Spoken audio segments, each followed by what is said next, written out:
ఒకవైపు బాలకృష్ణ గారు లేదంటే ఎన్టీఆర్ గారు ఇప్పుడు సీజన్ 9 కి హోస్ట్ గా వర్క్ చేసే అవకాశం కనిపిస్తుంది అని చెప్తున్నారు. కానీ బాలకృష్ణ గారు దీనికి ఏమాత్రం హోస్ట్ గా చెయ్యరు. ఎందుకు అంటే బాలకృష్ణ గారు ఇప్పటికే అన్స్టాపబుల్ చేస్తున్నారు, అది అంటే సక్సెస్ఫుల్ గా బాగా రన్ అవుతుంది. సో ఇలాంటి సిచ్యువేషన్ లో బాలకృష్ణ గారు దీనికి వచ్చే అవకాశమే లేదు. అండ్ ఇంకోవైపు రాజకీయాల్లో కూడా ఇప్పటికే తను చాలా బిజీ షెడ్యూల్లో ఉన్నారు. అండ్ ఇంకోవైపు ఎన్టీఆర్ గారు కూడా వచ్చే అవకాశం ఉంది అని అంటున్నారు. లేదు, ఎందుకంటే ఎన్టీఆర్ గారికి ఇప్పటికే మూవీ షెడ్యూల్స్ చాలా ఎక్కువగా ఉన్నాయి. సో తనకి డేట్స్ కూడా ఖాళీ లేవు. అండ్ ఇంకోవైపు ఇప్పటికే ఎన్టీఆర్ గారు మూవీస్ లో చాలా బిజీగా ఉండడం వల్ల మళ్ళీ హోస్ట్ గా వచ్చే అవకాశం లేదు. సో అందుకని ఎన్టీఆర్ గారికి కూడా ఛాన్స్ లేదు. ఇంకా నెక్స్ట్ లిస్ట్ లో ఎవరున్నారు అంటే మనకి నాని గారు వచ్చే అవకాశం ఉంది, లేదా రవితేజ గారు కూడా వచ్చే అవకాశం ఉంది అని చెప్తున్నారు. ఎందుకంటే నాని గారు అండ్ రవితేజ గారు వీళ్ళిద్దరూ కూడా ఇప్పటికే మనం చాలా షోస్ లో కూడా చేసాం. వీళ్ళిద్దరూ ఉన్నారు అంటే అక్కడ ఖచ్చితంగా ఫన్ అనేది ఉంటుంది.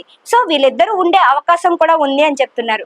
ఎందుకంటే వీళ్ళిద్దరూ ఉన్నారంటే ప్రతి ఒక్క విషయంలోనూ అండ్ సోషల్ మీడియాలో కూడా వీళ్ళు ఎప్పటికప్పుడు స్పీడ్ గా ఉంటారు. అండ్ దాంతో పాటుగా వీళ్ళిద్దరూ రైట్ గా మాట్లాడతారు. రవితేజ గారికి కూడా ఒక ఫ్యాన్ బేస్ ఉంది. అండ్ నాని గారు కూడా natural star and family star. So family star కాబట్టి ఇది మనకి బిగ్ బాస్ కూడా ఒక రకంగా ఫ్యామిలీ ఆడియన్సే ఎక్కువగా చూస్తారు కాబట్టి, సో ఇది ఫ్యామిలీ షో కాబట్టి ఈ ఫ్యామిలీ షోకి అయితే నేచురల్ నాని కానీ లేదు అనుకుంటే మనకి రవితేజ గారు కూడా వచ్చే అవకాశం ఉంది అని చెప్తున్నారు. సో ఈ వీళ్ళిద్దరిలో ఎవరో ఒకరు అవ్వే అవకాశం ఉంది.